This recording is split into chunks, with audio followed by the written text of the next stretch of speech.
Welcome into the latest edition of ESPN FC. I'm Dan Thomas, joined by Craig Burley and Jacquet Hislop. We also welcome to the programme today, Mark Ogden is here, and for the very first time, former referee Andy Davies joins us. Just to warn you, Andy, referees haven't had a great time on this show in the past. Okay. So we'll just set the Should be like a social there. worker for referees, because we, you know, the amount of abuse over the years Clattenburg and Peter Walton have had. Yeah, and Howard Webb. Well, I was just looking at those goals, and I was trying to find reasons to disallow some of them. Yeah, so of course, that's a top good 10 start. goals. That's coming later on in the show. Right then, Andy, let's get straight to it then, shall we, mate? What on earth were your boys thinking giving this goal for Spurs? Well, listen, it's an interesting one, isn't it? And it's caused incredible debate and split opinion over the last 24 hours. I've spoken to many an ex-player and ex-manager who are split down the middle in terms of whether they feel it should be a goal or not. The question really is in terms of not whether it's whether it's enough of an error or clear and obvious error for the VAR to get involved and overrule it or recommend an on-field review. And I think there's enough doubt, in my view. Overall, I'm quite comfortable that a non-intervention is the correct outcome, and we can discuss the merits of that and the detail of that if you like in a second. But now, we should say Andy was a former player as well.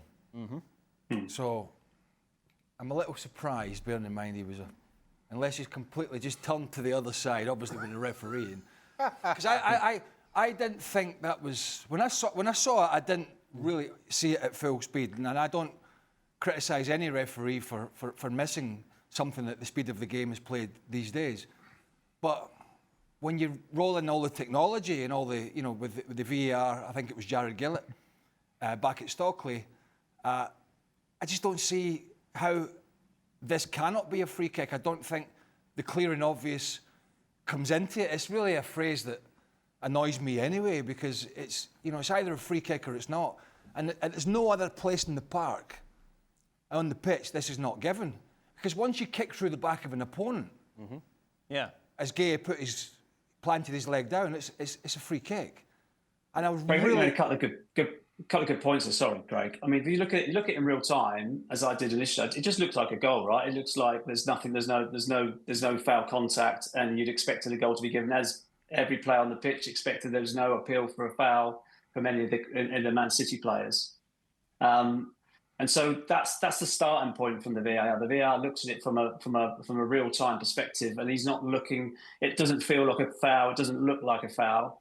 So therefore, he's not going overly to try and overly look for a foul in the review process.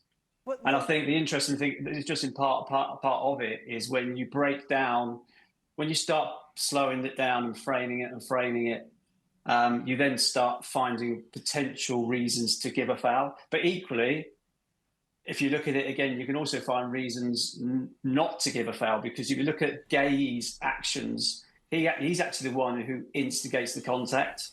The ball's there in front of Solanke. Gay comes in from the side. He steps into Solanke. He initiates the contact. Okay, so that's the first part the VAR would have looked at. So he doesn't make any challenge for the ball, Gay. Gay just steps in to block Solanke. Solanke at that point is then winding up to take a shot. And as he takes his shot, that foot that Gay's pushed in, stepped into Solanke's path, there, he makes no contact on the ball, Gay, until he steps on the heel of Solanke, if anything else. Andy, how can you say and he hasn't gone for the ball? Takes his shot. Gay's clearly gone for the ball there. But he hasn't made contact with the ball. Dan, he stepped into Solanke. Okay, so he's initiated the contact. What I'm trying to say to you is that whether you think it's a foul or not, the point is the VAR has to decide whether it's a clear and obvious error. And I think there's elements of it for him looking at that thinking it doesn't feel like a foul, it doesn't look like a foul. Those mitigating circumstances that he's looking at thinking, well, I'm really not sure. And the VAR is always encouraged when they're in that grey zone of, am I sure, am I not sure? They're asked to step away from recommending on-field review. And so I can understand why there wasn't one on the day. If I'm shielding the ball, if the ball's going out to the corner of the pitch, so it's slightly different. But the ball's within playing distance, and I step across to let the ball roll out for a goal kick, and that player fouls me or shoves me, I don't have to have played the ball. I just have to have got my body in front. Yeah. That's your position as a player. You're getting a free kick all day. Well, you're always told as a player to get in front of your opponent, to get your body, and that's why we see so many free kicks given. Players do it. They get the body in front, between the ball and another player, and they go to ground. And more often than not, in the middle of the park, they get a free kick, and it's very soft. But I don't have to play the ball. I just have to make sure the ball's within playing distance, and I get myself across, in my opinion, which is what Gay does. Therefore, he's the guy now that's pretty much in control of that situation, even though it was all fast, very fast moving. And Dominic Solanke, rightly going for goal, kicks through the back of the calf, initiating the contact. I mean, Gay's doing what he's paid to do. Andy? Yeah, no, I get the point. I think there is certainly two sides to it. What the point I'm trying to make and the view I'm giving is that the VAR needs to be absolutely convinced that there is a clearing of its error. And I think when you put those elements I just spoke about in terms of Gay, he actually steps into Solanke, steps on the back heel of Solanke, although it's minor. Those mitigating circumstances aligned with, like, when the VAR first watched it, he's thinking it doesn't look like a foul, it doesn't feel like a foul. I'm now looking for reasons to give a foul, and that would be the thought process as why he didn't recommend an on-field review. Now, listen, there's discussions both ways, and like I've spoken to ex-managers and ex-players today, totally split opinion, and I totally respect both sides of the argument. But it's trying to give some rationale of how the VAR didn't get involved. And recommend an on-field review in this situation. I will only say this. I agree with Andy in that in real time you thought it was a coming together goal. But from the time you see the replay, I'm not sure that there's any debate to be had here, Andy. It's quite clear that Gahey, as a defender, puts his body in between man and ball, which every defender has every right to do, and that Solanke kicks through the back of Gahey. Now, you're saying the VAR, whoever he is, doesn't see any reason or is now looking for a reason to give a foul. No, if he doesn't see a reason to give a foul there, then that is problematic. Because then positions change. Anytime a defender goes to the back of a striker, as long as he makes contact with the ball, it's fine. Because what you are saying, Andy, what the PGMOL are saying in their statement is, because there was contact on the ball, it's fine. And we have sat here and discussed, for as long as I can remember, that getting contact on the ball does not justify going through someone. So if there's an argument to be made that this goal should stand, there's a bigger issue around just going through players and making contact with the ball and that being fine anywhere on the park. Andy? Yeah, no, I'll put a little bit more context to it. I think in the last couple of weeks we've seen some examples of where VAR have been asked to up their threshold in terms of what they get involved with and what they don't. And I think this probably reflected part of that work that they've been doing. And I think when you going back to what we said, when you slow anything down, and we spoke about this weeks and weeks and weeks, when you slow anything down and you frame it and frame it and frame it, everything looks a lot worse, and you can always find a reason to make a decision one way or the other. I think you just look at it in real time, it doesn't look like a foul, it doesn't feel like a foul. And when you put the circumstances together that I spoke about a moment ago, that's the position I'm assuming Gerard Gillett had, and he didn't feel there was enough of an error in that moment to recommend an on-field review. Totally understand your points, and they're all valid. But if you think looking from the VAR's perspective, he's looking for an absolute clear error in that moment, and he doesn't feel that he's seen one. Andy, the narrative is that we need an ex-player in the booth to help. Do they do like a Men in Black on you? What happens when you sign up as a referee? Because the player perspective here from everyone we're speaking to seems to be that is a foul. Yeah, no, I respect that. And there's been quite a few players that I've spoken to today, and I heard yesterday are the opposite opinion. So I think it is completely split. I think you want to be really careful about expecting an ex-player to go into the VAR hub and being 100 times better than what they've currently got, because it's a tough job, and I don't know if you guys have ever tried it. It's a tough gig, and it's not quite as straightforward as easy as you probably think it is. So I don't think we're going to get potentially any different or any better outcomes. I don't know if you guys have ever experienced it or have had any dealings with the VAR at all, but it's probably worth doing it and just getting that experience. But I don't think necessarily a football background is going to help you in every situation. Yeah, I've never been a big believer in an ex-player should go in the booth. We should send you there for a couple of months. Well, I'll go if the money. Yeah. Well, Yeah. if the money's right. Half a year, a season. Yeah. One-way ticket. I'll chip in. We'll have a crowd. Listen, if the cap fits, I've never been a big believer in putting ex-players in because half of them have got the blinkers on for clubs that they used to play for, and so that's the first problem straight away. You don't have that problem. You have no loyalty to anyone. Well, that's not true. Outside of football, yes, it's a very sweeping statement. I just don't. I know it's a difficult job, but at least for me, and I know there's been a big talking point about VAR taking too long in a lot of games, and that is another debate. But would not, even for all the points Andy made, would it not even have been worth Jared Gillett, who's an experienced referee, the Australian, sending over the on-field referee just for 30 seconds and say, listen, you know, I know you missed this. I'm not sure it's meeting the threshold, but go and have 30 seconds and make your mind up for yourself. That at least would have been something. I'd just leave it with these. I think this was it's 2-2. City threw points away, but this was a big talking point. And is it not worth 30 seconds?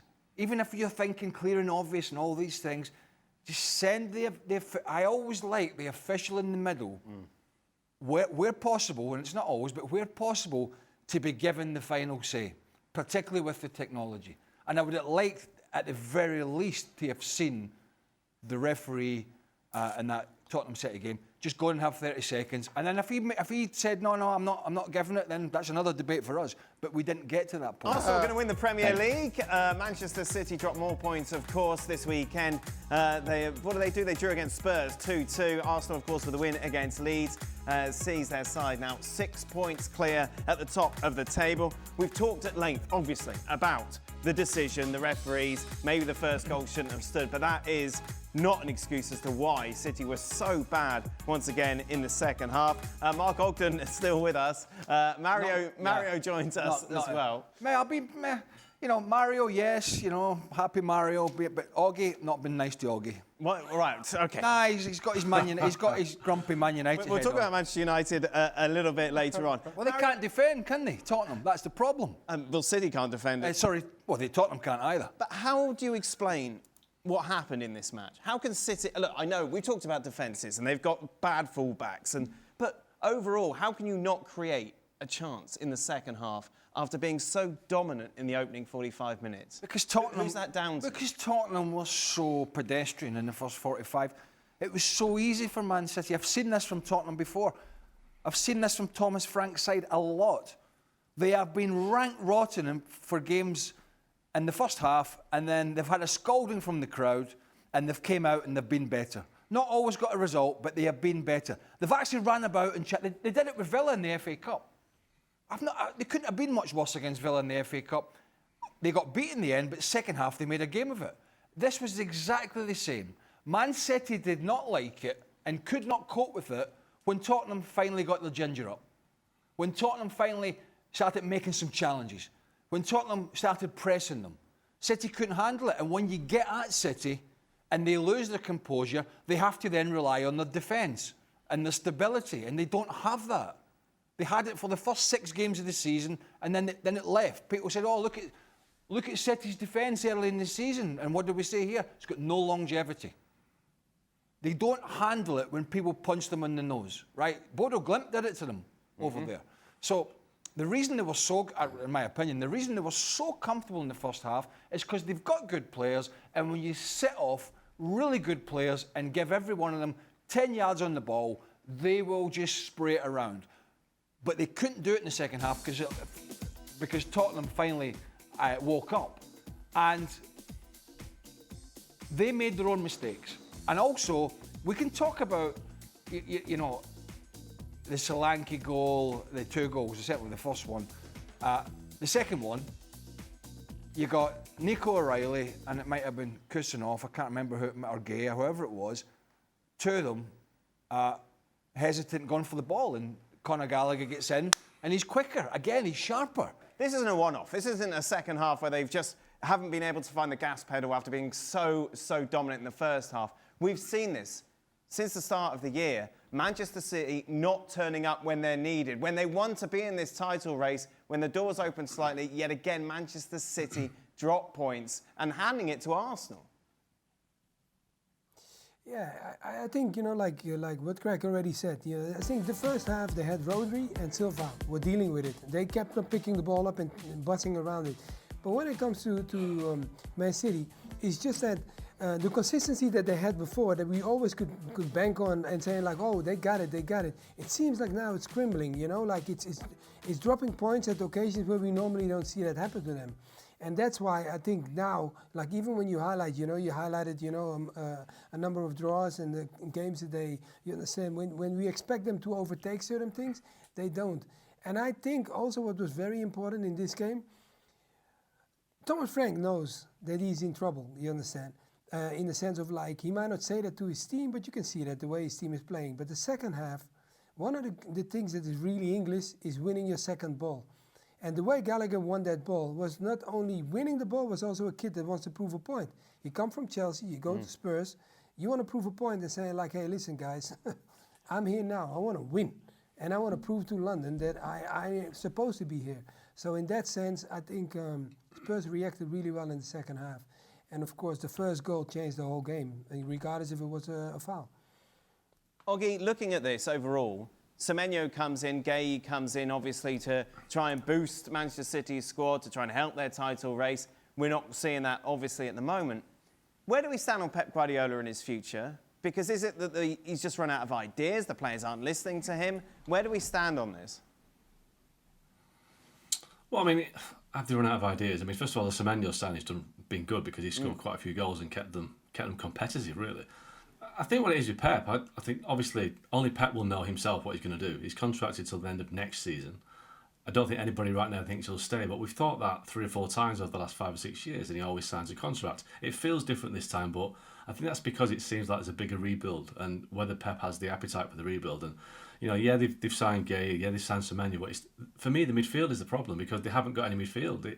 Rodri, great player that he was, he's still struggling to overcome the cruciate injury. He's not as mobile, as effective as he was. And then who else have they got? Nico O'Reilly was playing there at the weekend, and he's a fullback. Then you've got Bernardo Silva, who again he's pretty much checking out. He's going to leave in the summer.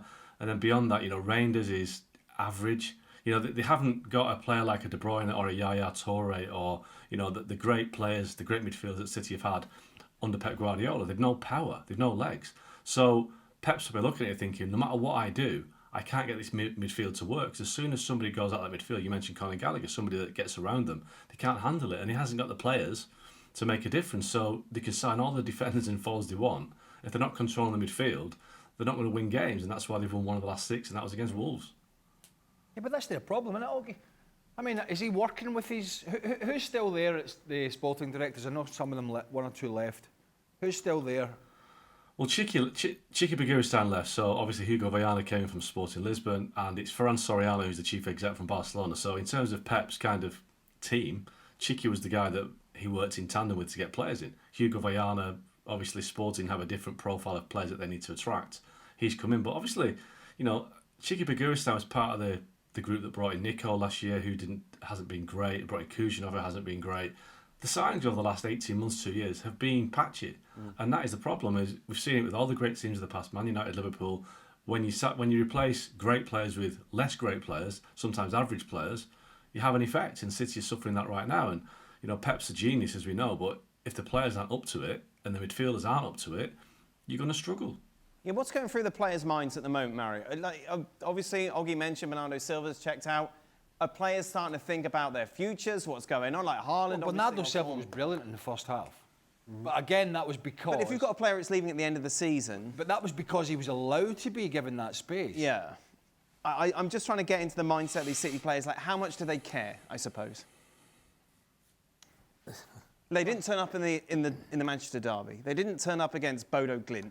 They didn't turn up in the second half yesterday. That has got to be a problem, isn't it, that needs addressing? And how much is that down to Pep? And how much are these players I'll go back to out? last year, before before the proverbial hit the fan, right? I remember a Carabao Cup game at Tottenham, actually. Do you remember? When it was all smiles at the end. They were losing. They were getting beat. It was near the end of the game. The camera cut to the bench. And there must have been some comedian in there because they were all laughing and smiling. And I think there is a question as a player, even if it's not foremost in your mind, subconsciously, if you've been as dominant as they were for a period in England, subconsciously when you know a manager maybe has lost, and that's understandable if indeed Guardiola has lost that bit of drive, like Klopp lost that energy at Liverpool, didn't have the energy, he admitted it. And Guardiola's been doing it at the top for longer, day in, day out. And people might say, well, it's not, you're not digging a road or you're not, but it's a mental thing. And when players can sense that a manager might be coming to the end and that the team are not as strong and that things may be changing, subconsciously maybe you just lose, even if you lose 5 or 10%, right. And it's not because you're not trying, it's not because your attitude, it's just, things just change. If you lose even 5 or 10% at this kind of level, then your results drop. And maybe there is a case from both players and, Oggy mentioned it, Rodri's had serious injury. You know, they've got injuries to Guardiola and Diaz, and Stones has been permanently, it seems, on and off the treatment table for a couple of years now. These are experienced players. And these things were being camouflaged at the start of the season by Erling Haaland's form. By Haaland's goals. Yeah. And you can only camouflage it for so long unless he has the season of all seasons, which, you know, he's gone through a bit of a drier patch. And when he goes through that drier patch, it puts the pressure on the rest of the side. And when the rest of the side start to creak, whether it be the midfield, which hasn't quite got the legs, but that's their issue. Nico Gonzalez was 60 million. You know, Tijani Reinders was a top player at Milan. Maybe the people don't think he is in England, but he was, and I think he's a good box-to-box midfielder. I think you just have to find ways to use him correctly. But when then that puts pressure on the weakest part of the team, which under no doubt is the defence. Now you're looking at Donnarumma, who, by the way, has been excellent. Yeah. And that tells its own story. Absolutely excellent. But for Donnarumma and Haaland's goals, yeah. They're in Liverpool's position. Yes. Not even in the top 4. See, this is the thing for me. Listen, I get the point about Guardiola maybe needing a break, but he had no problem taking that sabbatical after Barcelona. He had no problem taking a sabbatical after Bayern Munich. Why is he pushing himself through that this time around? That for me doesn't. Because he doesn't. I think he doesn't. When they had this bad spell last year, and this is only my opinion, I might be wrong. I don't think he wanted to be seen to be walking away from a tricky situation. He's chucked the towel in. I think he wanted to make sure he could show people he came through that. A fair point, but then you started to touch on it. Oggy raised it, but you have Guardiola with his backroom staff, whoever it may have been, spending an awful lot of money to address some of these issues. You mentioned Reinders. Oggy described him as an average player. Spent an awful lot of money on him. Marmoush, 12 months ago, spent an awful lot of money on him. Now, all of a sudden, these players who are highly sought after, it wasn't as though Pep was trying to pick a diamond in the rough here. People knew who these players were, knew their talents, knew how good they were. They spent the money to bring them in, and yet they simply aren't performing under Pep as anybody thought they would. So you have a lot of injuries to your back four, certainly, and you're taking a beating for it. But that is no excuse for the underperformance of Reinders, of Marmoush, of being unable to create a single opportunity in the second half against Spurs. Yeah. Erling Haaland or not, you cannot create a single opportunity in an entire 45 minutes. That is really poor showing in my opinion. Mario, Craig mentioned it. Just take me back to the psyche of these players. Like, are there a 5% drop off? Yes, because I think, look, Pep have tweaked a lot of things, right? We highlighted the players that he brought in, but also the system that he played. You understand? Sometimes he plays, like even the right or the left back could be a midfielder and he puts them in. He always implements new things because the things that he implements, Arsenal is using it. Regarding if Chelsea was using it, the same kind of similarities because they were part of his background staff, but still. You see that he tweaked a lot of things and new things he came up with. But now it looks like, it almost looks like some of the teams have an answer to it. And the answer that is into it is that they know that he wants to control the tempo of the game. And they hold the discipline to him. When he was at Barcelona, similarities were happening. Okay, great time. You cannot compare it maybe to it. But then he comes to City, and what Greg said, I totally agree with it. I don't think he wants to walk away leaving the team. He's a real winner, and I think his pride is bigger than just walking away from a team that is not performing the way he wants it to be. And because of that reason now, it's going to take him a lot more energy and power to tweak things and turn things around, because the way the players are performing right now, they dropped something. And what they dropped, he is there every day. He can see it, and he sees that the ones that he had prior to this were all the ones that wanted to be the champion, were going for it. I think these ones clearly want to be champions too, but they had the need and the anger and the discipline to go after it. And now it's just a little bit less than that. A lot more on this on Extra Time, by the way, which, as always, you can check out on YouTube. Mario back with us to discuss that and the Gab and Jules podcast. Oh, how can I forget that? That is available now. 3 in a row then. Manchester United defeating Fulham by 3-2 at Old Trafford. How could you possibly find a negative in what's been going on over the last couple of weeks? Well, coming from me, let's welcome in Mr. Negative again. I know, Mark Ogden. That's not me. Mark Ogden, you've written an article where it should be all love. Carrick's done brilliantly, and you're saying the problem is now that Manchester United have to make a decision on what they're going to do about their future. What's the rush? Calm down. No, I did make the point that they've got a window, and it's about another 4 to 6 weeks where they have to make a decision, because Carrick is probably overperforming expectations. When they hired him, the objective was stabilise the ship, get us into Europe, top 6, and then we can move you on, or we can say thanks for your help and we'll get a coach in the summer. But what he's done, he's won 3 games, he's beaten the best 2 teams in the country, he's played football that Man United fans want to see, and it's almost like created this kind of movement to get in the job. Now, it's too soon to give Carrick a job. Of course it is, it's 3 games. But equally, if he continues to do well, United have got a problem in the sense that, do they abandon this successful appointment that is overperforming because he's kind of embraced the DNA? Do they throw that away because they want to go for an elite coach? Or do they think, let's stick with Michael Carrick and back him and to do it next season? The problem with that is the delay. If you're a player that Man United want to sign right now, you need to know who the manager's going to be next season, because you need to know what the tactical formation is going to be next season. Because we saw with Ruben Amorim, if you get a 3-4-3 coach or a 4-3-3 coach or whatever, you need to know that you're going to fit in that system. So all the time that Man United waste between now and the end of the season, it could cost them players. Because players want certainty. Wait. Aren't you contradicting yourself here? Because when you were on, when Manchester United got rid of Amorim, you said the number one choice, if you could choose anyone, would be Thomas Tuchel after the World Cup. So why is that decision different to waiting for Carrick to see how he does till the end of the season and then make an appointment in the summer, indeed after the World Cup? No, because you bring Tuchel in after the World Cup. You don't bring him in before then, but you can make the decision now to hire Tuchel. His contract expires at the World Cup, so there's no reason why Man United can't go to Thomas Tuchel and say, we know your contract expires in the summer, will you be our manager next year? Yes, great. So, fine. That's the job done. When players are trying to sign for Man United, they'll say, Thomas Tuchel's going to be the manager next season, Thomas Tuchel's going to do this, etc. So you can make that decision now. Obviously, he's not going to leave the England job right now, but you can say to him, right, this is what we're going to do in the summer. I mean, there are various different issues. Harry Maguire, for instance, his contract expires in the summer. The new coach coming in might want an experienced back four. They might want Maguire around to be part of the squad going forward, just to be the bridge between now and in a couple of years' time. Another coach might say, no, move him on, but I'll go with Jorwin Aiden Heaven, or I'll go with youth.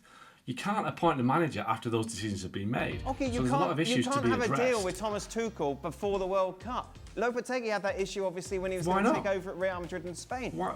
Because fans won't like it. Of course fans you can. Fans, you know what they're like. Yeah, but- you know exactly how they're going to. Yeah, but Dan, if you- okay. Tuchel does rubbish at the World Cup. But He's the difference- too preoccupied at Manchester United, and then everything goes wrong at Manchester United. I agree with Augie here. Oh, of course you do. But hang on a minute. The alternative is that you go through the World Cup with Thomas, are you going to take the Man United job? Thomas, are you going to take the Man United job? Thomas, this distraction is costing you the World Cup. So you can't win. You can't win either way, because if he takes the job before and clears the air, everyone knows he's being disloyal to the country. If he doesn't have a kind of a decision, and every single game at the World Cup he's distracted by Man United talk, again he's being disloyal to the country. So you've got to part of the noise. I mean, you've got to do what's best for Man United if you're a Man United director. Do what's best for Thomas Tuchel, and his contract expires at the end of the World Cup. He can line up a job after the World Cup here and now. What's he going to do? Get to the World Cup final and say, right, what am I going to do tomorrow? He needs to know what he's doing. And equally, if you're a guy that's going to take the Man United job, if it's Thomas Tuchel, if it's Carlo Ancelotti, you don't want to wait until the middle of July to say, right, I'm going to take the job, because you've wasted so much time. In the meantime, you need to know now, or certainly the next 6 to 7 weeks. He's going to win the World Cup, and then I he's know just I'm gonna having a stay. bad day. I know I'm having a bad day. I was nice to a Okay. referee. Right. And I agree with Augie. Right. I think the better Carrick does, the more... I think, in a sense, this may sound strange, it would be ideal for United if Carrick did well, but not too well. Yeah. They don't want it to be a disaster, well. obviously. But if he does exceedingly well, he's not going to win every game, but if this run continues and there's an excitement, we have a scenario where they may give him the job because they feel that, that's gone well, and supporters like him and players like him. And then we have another Solskjaer scenario next year, and they're back at square one. Mm-hmm. So what do they do? I mean, do they put off the search whilst Carrick is... So I see where Augie's coming from, but in some sense that's for United's board to deal with. They've put themselves in this position. They stumbled over Eric Ten Hag and, hired Ruben Amorim. It was all a mess. So they've left themselves in this position. So it's going to be interesting to see what they do. But the better Carrick does, and the less choices that are out there that seem feasible, and as you say, if England fans are... If Thomas Tuchel seems to be not... And we've got this nonsense over here at the moment with, and this is small fry compared. Timothy Weah talking about ticket prices, and Mauricio Pochettino going, focus on the World Cup. Can you imagine if Thomas Tuchel's having these talks with Man United and the England fans are going, he's not focused. This is what happens when you hire a German. Yeah. He's not interested. I've already written my letter. It's not that England are going to win the World Cup, because they haven't got a hope in hell anyway. But if he has... Because Harry Kane's goals are going to dry up. We know that. What? I've got the crystal ball. And No, man, if Thomas no. Tuchel No, has we an can't average... say. If Thomas Tuchel has a stinker of a World Cup, even with his resume, how do you sell that to United? So it's a very difficult scenario. Yeah, it's interesting. And what do you think, Mario? No, I think, look, like what Mr. Ogden said, I totally agree, because in the sense of like the duration is going to be very, very important here. I also think the culture of the club. If you bring someone in that understands your culture, you also have to be aware that you have tried so many times to bring people in that had could not bring the culture back into the club. And now it seems like something is happening. It doesn't mean, look, okay, it's still early.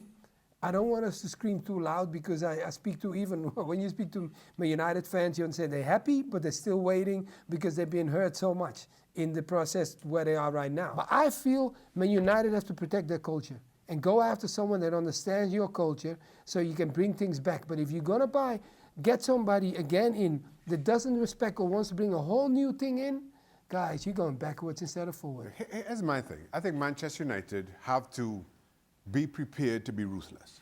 And to Mario's term about culture, Sir Alex Ferguson was as prepared as anybody to be ruthless. When he felt it was time for you to go, You were gone. End of story. There was no appeasing and what was nice to the fans and what the fans expected. And now if Michael Carrick, and I'm with Oggy here, that they have to make a decision one way or the other. And if it is, regardless of what Michael Carrick does between now and the end of the season, if they make that decision at the end of February, end of March, whatever it is, that we're moving on and we're going after somebody else, secure that. We keep throwing out Thomas Tuchel there. Let's be honest, it could be any one of a number of managers.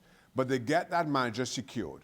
And even if Michael Carrick has an incredible run between now and the end of the season, just say thank you you have to be prepared to be ruthless. Thank you very much, we're moving on. Let's be honest, if Michael Carrick goes on an incredible run, he'll find another job just as easily as anybody else. Not Manchester United, but let's keep in mind, this is Michael Carrick has experience at Middlesbrough. He's now had a good run at Manchester United.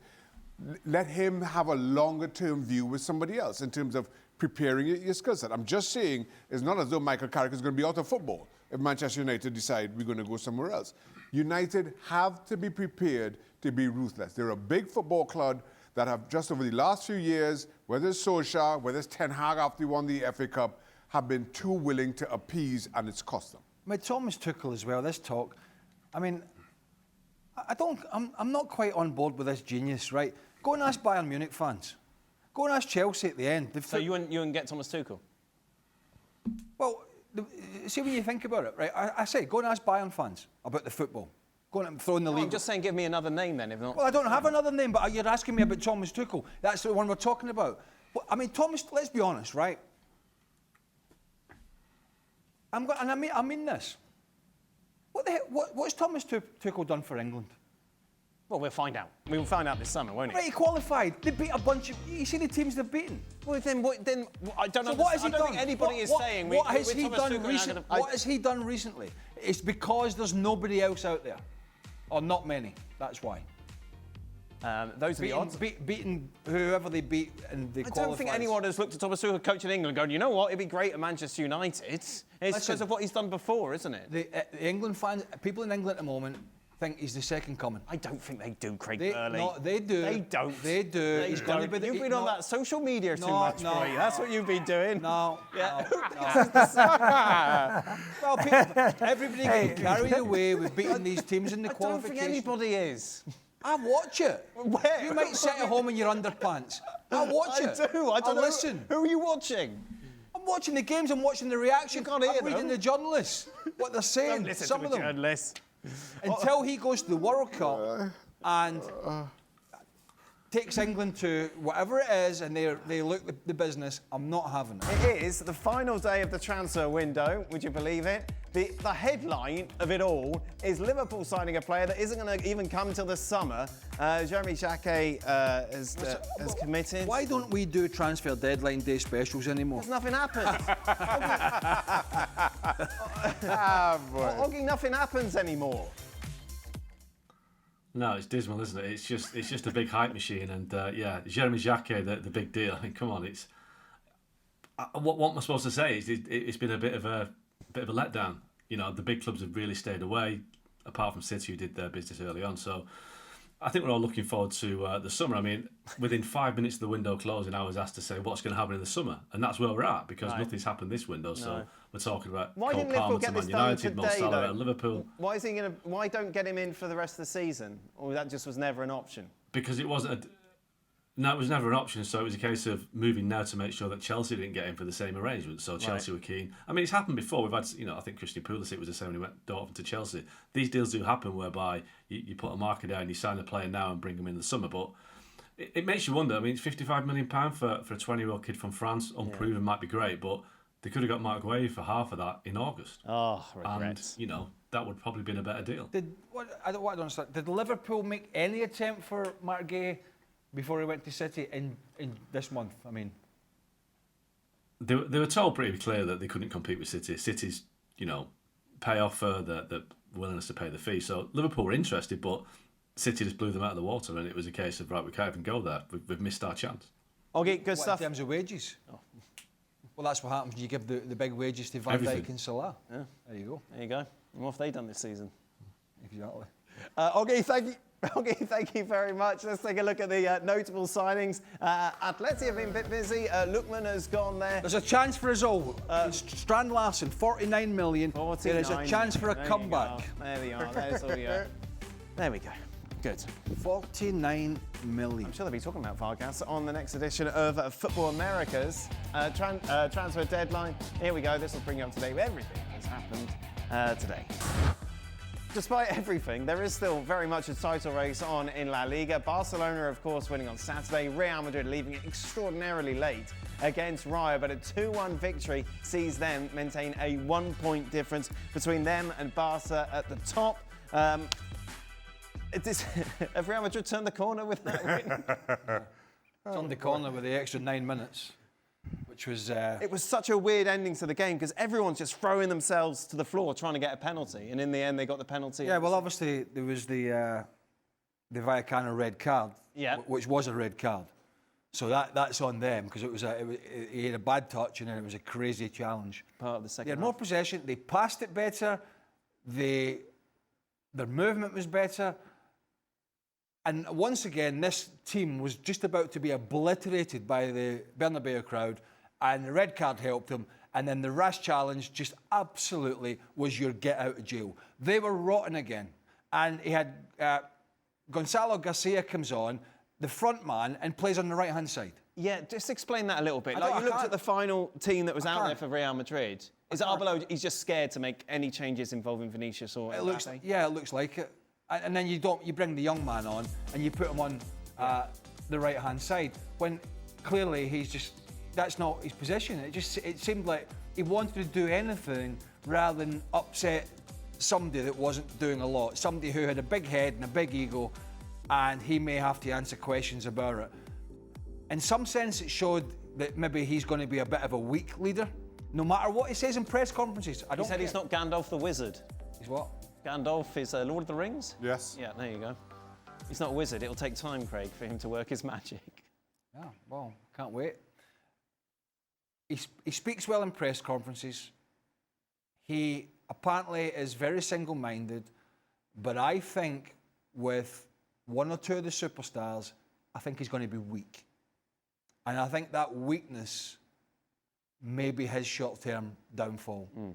But trust me, they were as bad yesterday as they've been, and they did not deserve to win this game, but they did, and that is their solace.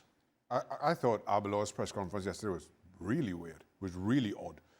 Praising the crowd for the role that they played when, truth be told, the crowd whistled just about all game. And the crowd justifiably whistled all game, especially when you look at the second half performance. Now, yes, Real Madrid, it's odd to be talking about a team that won in this tone, but given everything that's gone on, and this game was a struggle. You're at home, and it really was a smash and grab from Real Madrid. I have no idea where the 9 minutes came from, and you could almost feel a penalty being awarded at some point in that 9 minutes, exactly how it played out. Listen, Real keep themselves in touch with Barcelona. There's still a bit of a race on. Well, still a race on, but it's going to take a whole lot more to convince this crowd to back the team, certainly the way that Arbeloa thinks they did yesterday.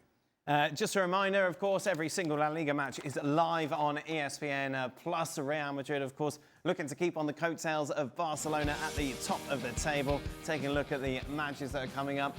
Valencia against Real Madrid is the late game on Sunday. Saturday, early start for Barcelona as they play host to Mallorca. So extraordinarily close, isn't it, down there? Take a look at that. From Rayo all the way up to Athletic Club in 11th. Just 3 points separate all of those sides fighting for survival. Our attention turns to the Copa del Rey. Tomorrow we'll be live for Albacete against Barcelona. Our coverage starts at 2:30 Eastern. Wednesday sees Valencia take on Athletic Club, Alaves Real Sociedad, and Thursday Real Betis against Atleti. Welcome into the latest edition of Extra Time.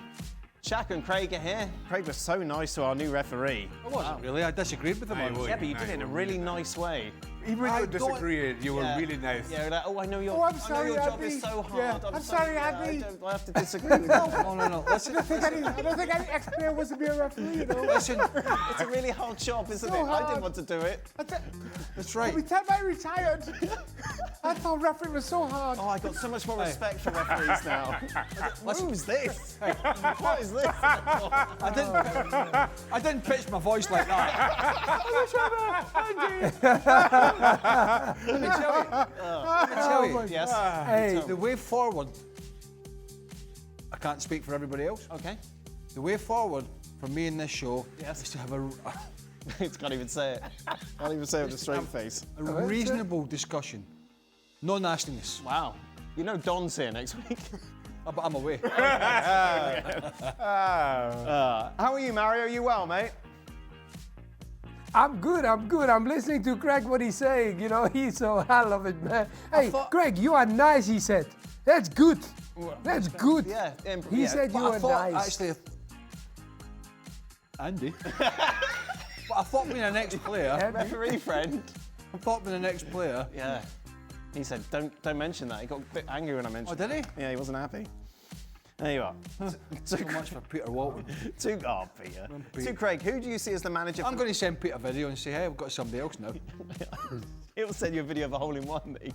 Anyway, Craig, who do you see as the manager for Liverpool next season? Andy Slot. Honest Slot, you think he's going to stay there? Xhaka? Xabi Alonso. Oh, okay. You get the deciding vote, Mario. I go for what Greg said, Slot. I think Slot is going to... I want Slot also to stay. So that's also my point. So yeah, I want him to carry on, and I hope that he can keep this momentum going, especially the connection of words now, and Ekitike is working a little bit, so let's keep going. I think he'll start the season. I'm not suggesting he'll finish it. Okay. That was the question. Yep, it was. Feeling better, are we? I'm feeling much better. Thank Oh, you. I can tell. Very much better. Yeah, I remember you were... I'm not sure if you've seen the viral video of what happened, of course, in the West Ham-Chelsea game when João Pedro kind of pushed Traore and turned around and thought, Traore. what have I done with my life? Oh my God. Mario, would he you was have a stepped bull, up and man. had a go with Traore if you saw him throw one of your teammates to the ground like what he did to Cucurella? Wait, hey, listen. One thing you never understand. If you attack a wolf, you gotta stand your ground. Yes. If not, don't do it. Yeah. That's all I can say. And he attacked him, so you know he's gonna come at you. Yeah, no, that's true. Xhaka, would you have... No. Did you ever run out of your goal to defend people, to help your teammates? I'm a peacemaker, Dan. Lover, not a fighter. That's right, No, Dan. hey, Shaka, you were not the peacemaker in the goal. You didn't play around, so don't act like you were only No, always I was a nice. peacemaker, You were a Mario. bad boy too. I was a peacemaker. Secret bad boy. No. What would you have done? Would you have stepped in to save Cucurella? If it was me? If it was Cucurella, Yeah. I would have joined in with Traore. Even if he's on my team. Annoying little, absolutely annoying, isn't he? And I've gone like that. Yeah, go on. His lovely hair. Give him another dig. Good. He's annoying. Philippan, how much does belief carry a team to victory, especially for an Arsenal group that hasn't crossed the line in recent seasons? How psychological is it, Mario? A group that hasn't crossed the line in the recent season. Oh yeah, definitely, because they're always coming so close. So I think psychologically, I think when they get so close, there's a certain hesitation happened in the sense of like, don't let this happen again, because now, if they don't win this season, and I don't even want to talk for them, don't win this season, because everybody's helping them around them. If you see how many teams are dropping points, come on guys, this is your opportunity, and your forwards are definitely not producing what they were producing prior to it. So maybe that's going to come up in the last, maybe 14, 15 games? Xhaka, you were angry at VAR today. What do you guys think about giving VAR a time limit for a decision? I am all for that. I'll be honest, when first started with VAR, I was like, no, take what time you need to get decisions right. But I find so often, you can look at it, you look at one replay and you can tell what's going on. But somehow, VAR has to watch it 6 or 8 times, and then decide to call the referee over. He has to watch it 6 or 8 times. All the while, you're thinking it's obvious here at this point. So while I was against it to start with, I'm at the point now, like, yeah, if you can't figure this out in 2 minutes and 3 replays, then whatever happened on the pitch stands. What do you think? Should there be a time limit?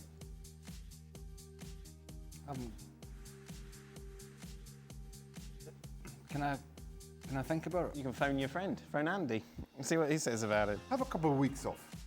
Think about it. Mario, what do you think about Xavi Simon's performance yesterday? Is this what Netherlands fans and Spurs have wanted to see? Koeman like him? I saw already the last couple of games. I felt like, the way the intensity, the way it is in England, in the beginning it was hard for him, and I felt him like, I could see him growing steadily. And when I watched yesterday, you could see, you understand, he was always trying to pick up the ball and trying to open things up. So yeah, I definitely think he has progressed so much, and I'm sure Holland should be happy for this, because this is a different kind of energy that Siemens is giving to them that Holland didn't get from him. Final question, Craig. If Pep departs this summer and leaves behind a poorer performing Manchester City that didn't win the Champions League or the league, will this diminish his legacy as arguably the best ever Premier League manager, or being on par with Fergie? I don't want to compare and contrast managers in the league, but I don't think it diminishes. I think if it's gone a bit stale at the end, which it seems to be at the moment, I don't think that diminishes any achievements. Mm-hmm. I think people are too quick to do that. I really do. I think people are just too quick. Everything turns a little sour at the end. It did for Wenger. You know, Ferguson had his tough times, but he was able to rebuild. But even he knew at the end that it was going to get tougher. So I think he will go. I do think he will go, Guardiola. I don't think if he goes and they're unsuccessful this year again, I don't think it will diminish anything they did in the past, because they were the best team in England for quite a stretch. And when he does go, I think Xabi Alonso will get that job. Not Maresca, not anybody else. I think Alonso will get that job. Well, there you go. You heard that here from Craig Burley. Thank you very much. Coming into Dawn, aren't I? That would take us straight. Anyway, ESPN FC Don't say anything rude. is back tomorrow. Which Carabao Cup is it tomorrow? Arsenal-Chelsea? It's Arsenal-Chelsea at the Emirates, 3-2. Oh, Yes, Mourinho says he's picking out his strongest team. big boys. Yeah, Mario's playing.